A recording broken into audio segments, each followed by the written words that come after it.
नमस्कार। कक्षा 10 विज्ञान विषय पाठ 11 कार्य, ऊर्जा और शक्ति के बारे में हम पढ़ेंगे। जो नया 2020 का पैटर्न है 2020-2021 एग्जाम का, उसमें कार्य, शक्ति और विद्युत शक्ति ही रहा है। ऊर्जा को काट दिया गया है। शुरू करते हैं कार्य से। आज हम पढ़ेंगे कार्य के बारे में। कार्य क्या होता है, किस प्रकार उसे दर्शाते हैं, ज्ञात करने का सूत्र क्या होता है, उसका मान ऋणात्मक, धनात्मक और शून्य कब होता है, और कार्य का जो मात्रक जूल है उसकी परिभाषा और अन्य मात्रक उसके बारे में। शुरू करते हैं। सबसे पहले कार्य। देखिए, कार्य यानी कि वर्क। कार्य का मतलब अंग्रेजी में जैसे कि आप जानते ही हैं वो क्या होता है, वर्क। अब सबसे पहले बात करते हैं परिभाषा की। तो सबसे पहले ध्यान से सुने, फिर नोट करें और याद करने की कोशिश करें। कार्य की परिभाषा तो सुने। बल का उपयोग करके किसी वस्तु की विरामावस्था में परिवर्तन करना या उसे गतिशील बना देना ही क्या कहलाता है, कार्य कहलाता है। जैसे सुने, बल का उपयोग करके, जैसे मान लीजिए एक साइकिल यहां है, खड़ी हुई है। बल का प्रयोग करके यानी कि यहां पेशीय बल का उपयोग करके पैरों की सहायता से पेडल को मारकर उस साइकिल को एक स्थान से दूसरे स्थान तक ले जाना, वो क्या कहलाता है, बल। यानी एक स्थान से दूसरे स्थान में उसकी गति में परिवर्तन कर दिया, एक बल लगा के किया, हम उसे क्या कहेंगे, बल, यानी कि कार्य। सिर्फ बल का मतलब होता है किसी वस्तु को या किसी चीज को खोलना या धक्का देना या खींचना। खोलना, बंद करना या धक्का देना या खींचना बल कहलाता है। परंतु उसके उपरांत यदि उसकी विरामावस्था में कोई परिवर्तन नहीं होता तो वो तो सिर्फ बल कहलाता है। जैसे कि एक दरवाजा है, एक दरवाजे को हम बाहर से खोल सकते हैं और बंद करने के लिए अंदर से लगा सकते हैं, धक्का भी लगा सकते हैं। तो खींचना और धक्का लगाना, धकेलना, खींचना, वो तो है बल, क्योंकि दरवाजा तो वहीं रहेगा, कहीं जाएगा नहीं, तो उसका तो विस्थापन होता नहीं। परंतु कार्य में बल भी लगता है और साथ में वस्तु की जो गति है उसमें परिवर्तन होता है और साथ में वस्तु की स्थिति में भी परिवर्तन होता है, यानी कि उसका विस्थापन बदलता है, एक स्थान से दूसरे स्थान पर वो जाती है। इस कारण हम उसे क्या कहते हैं, कार्य। तो परिभाषा क्या हुई वो नोट करें कि बल का उपयोग करके किसी वस्तु को, बल का उपयोग करके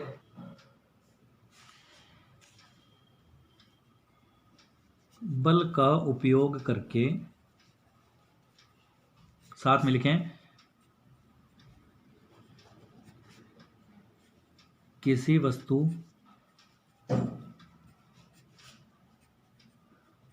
को गतिशील बनाना या वस्तु की विरामावस्था, विरामावस्था का मतलब जब वह विराम अवस्था में खड़ी हो, जैसे कोई बस हो या कोई वाहन हो, विरामावस्था में परिवर्तन करना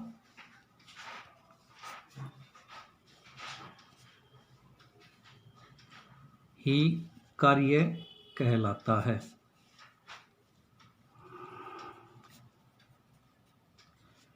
नोट करें, बल का उपयोग करके किसी वस्तु की विरामावस्था में परिवर्तन करना ही कार्य कहलाता है। तो ये तो है परिभाषा। अब यहां दो शब्द आए हैं, एक तो बल और एक विस्थापन। ध्यान दें इनकी तरफ। बल, हमने बल का मतलब किसी वस्तु को खींचना, धक्का लगाना बल कहलाता है। विरामावस्था का मतलब यहां विस्थापन से लेंगे। विस्थापन का मतलब परिवर्तन, यानी कि एक स्थान से दूसरे स्थान में चले जाना, गतिशील हो जाना, वो उसे विस्थापन कहते हैं। तो किया गया कार्य जो होता है,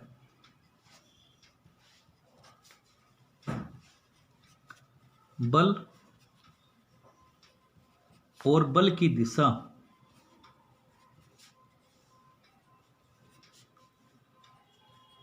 में हुए विस्थापन के गुणनफल के बराबर होता है। यानी कि कोई भी कार्य जो होता है उसका मान कैसे ज्ञात कर सकते हैं, किया गया कार्य बल और बल की दिशा में हुए विस्थापन के गुणनफल के बराबर होता है। कार्य बराबर बल गुणा बल की दिशा में विस्थापन,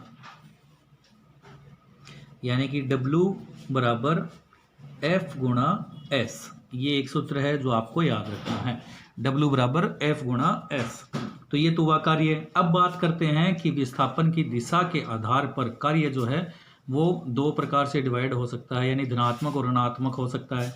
जैसे कि यदि मान लीजिए विस्थापन की दिशा जो है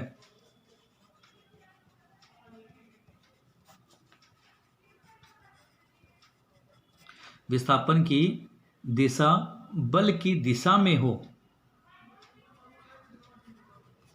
यानी कि विस्थापन की दिशा और बल की दिशा समान हो तो कार्य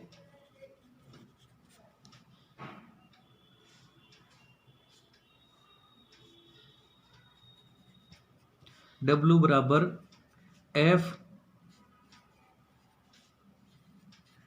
गुणा S के रूप में होगा।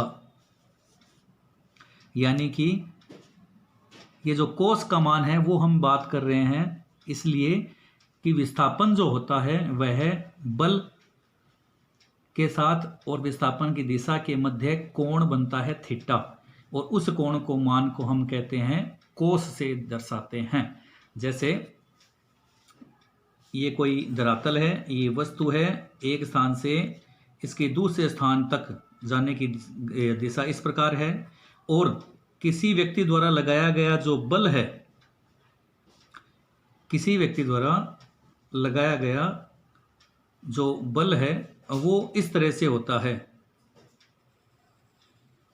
यानी कि एक व्यक्ति द्वारा लगाया गया बल, तो ये कोण जो बनता है ना वो थीटा, ये कहलाता है कोस, यानी कोस थीटा आधार बटा कर्ण।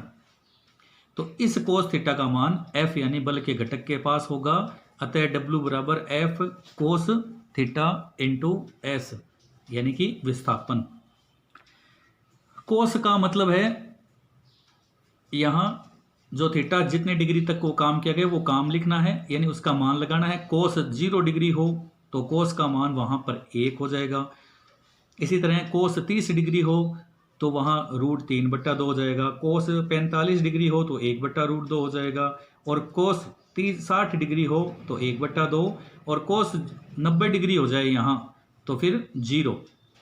कोस 90 डिग्री का मतलब देखें, कोस 90 डिग्री हो तो कोस 90 डिग्री का मतलब हो गया कि वस्तु और बल एक दूसरे के सीध में हो, यानी कि 90 डिग्री पर हो। तो न तो वस्तु यहाँ से आगे जाएगी न ऊपर की ओर जाएगी, इसी तरह खड़ी रहेगी, आगे गई नहीं। इसका मतलब कार्य क्या हो गया? शून्य। यही कहने के लिए है जैसे कि यदि वस्तु पर लगने वाला बल वस्तु के विस्थापन की दिशा के लंबवत हो, अर्थात वस्तु पर लगने वाला बल उस वस्तु के लंबवत हो यानी कि 90 डिग्री पर हो, तो किया गया कार्य क्या हो जाएगा? शून्य। कोस 90 डिग्री हो तो कार्य का मान 0 होगा, यानी कि शून्य हो जाएगा। उदाहरण देखें, यदि मान लीजिए कोई एक कुल्ली है जो सामान लिए हुए, संदूक लिए हुए सिर पर खड़ा है एक जगह, तो उसका मतलब क्या हुआ? बल तो लग रहा है उसके द्वारा, यानी कि वो अपने सर पर संदूक लेके खड़ा है, पर वो आगे गया न पीछे गया, कहीं जा नहीं रहा है, इसलिए कार्य क्या हो गया? 0, क्योंकि विस्थापन तो हुआ ही नहीं। विस्थापन नहीं होगा, सिर्फ बल लगेगा, तो इसका मतलब कार्य 0।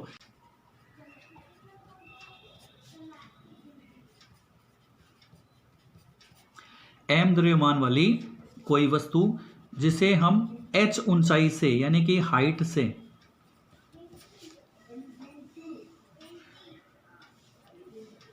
पृथ्वी पर गिराते हैं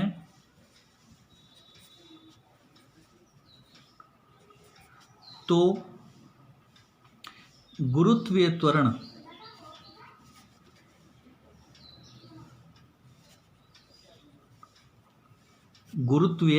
त्वरण यानी कि स्मॉल g के कारण कार्य जो होता है, या स्मॉल g के कारण बल जो होता है वो हो जाएगा आपका mg। m द्रव्यमान, क्योंकि ये बल है, 9th क्लास में एक सूत्र आता है, बल बराबर द्रव्यमान इंटू गुरुत्वीय त्वरण, तो ये तो हो गया बल का। और साथ में विस्थापन का, तो विस्थापन के लिए क्या हो जाएगा, यानी कि यहाँ विस्थापन धरातल के साइड में न होकर ऊपर से नीचे की ओर है, जिसे हम H कहते हैं, ये हो गया उसका विस्थापन। तो इन दोनों से कार्य का सूत्र क्या बन जाएगा, वो देखें mgh, क्योंकि W की जगह क्या सूत्र लगा था, F का मतलब क्या है mg, तो F की जगह तो हो गया mg इंटू s। विस्थापन होता है अनुप्रस्थ, यानी कि एक स्थान से दूसरे स्थान की ओर नीचे आड़ी लाइन के रूप में, जबकि यहां हम किसी वस्तु को ऊपर से नीचे की ओर गिराते हैं तो उसकी विस्थापन हाइट के बराबर हो जाएगी, ऊंचाई के बराबर। अतः कार्य क्या हो जाएगा, mgh के रूप में। ये है कार्य का दूसरा सूत्र, हम ज्ञात करने हैं, यानी सवाल में जो पूछा जाए उसके अनुसार सूत्र लगाते हैं। अब बात करते हैं कार्य का मान।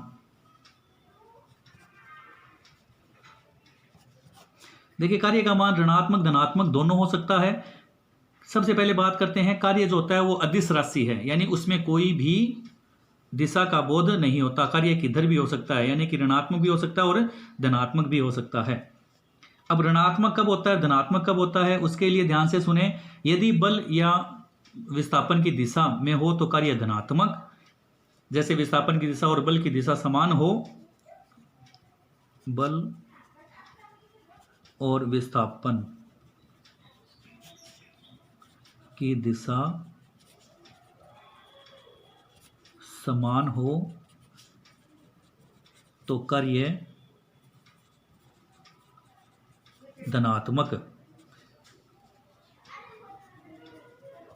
और यदि बल और विस्थापन की दिशा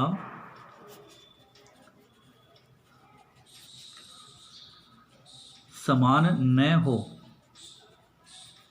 यानी कि विपरीत हो, तो कार्य हो जाएगा आपका ऋणात्मक।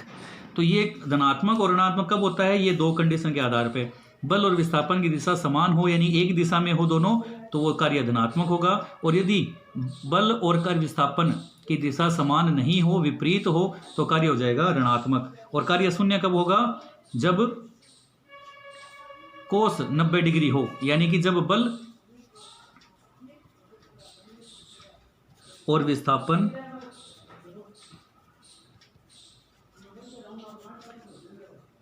परस्पर यानी एक दूसरे के लंबवत हो, तो कार्य होगा ही नहीं, यानी कि शून्य हो जाएगा। तो ये तीन कंडीशन है, आपको याद रखनी है कार्य का मान ज्ञात करने की। अब हम बात करते हैं कार्य का मात्रक। देखिए कार्य का मात्रक होता है जूल, जिसे हम दर्शाते हैं कैपिटल जे से। कार्य का मात्रक क्या होता है, जूल, जिसे हम किससे दर्शाते हैं, जे से। इसके अलावा अन्य मात्रकों में अन्य मात्रक होता है अर्ग। कितना होता है, अर्ग। और अर्ग का जो मान होता है वो होता है, देखिए 1 जूल बराबर 10 की घात 7 अर्ग। 1 जूल 10 की घात 7 अर्ग के बराबर होता है। अर्थात अर्ग छोटा मात्रक हो गया अन्य मात्रक में, जबकि बड़ा मात्रक जूल है। और 1 जूल में 10 की घात 7 अर्ग होते हैं, यानी 10 के 1 के बाद में 7 जीरो। तो ये है अर्ग और जूल कार्य का मात्रक। अब बात करते हैं जूल की परिभाषा क्या होती है। देखिए बल और विस्थापन है, तो किसी वस्तु पर यदि हम 1 न्यूटन बल लगाएं और वह 1 मीटर विस्थापित होती हो, तो किया गया कार्य 1 जूल होगा। यह है जूल की परिभाषा। जूल की परिभाषा, किसी वस्तु पर 1 न्यूटन बल से 1 मीटर विस्थापन या विस्थापित किया जाए या किया जाने पर किया गया कार्य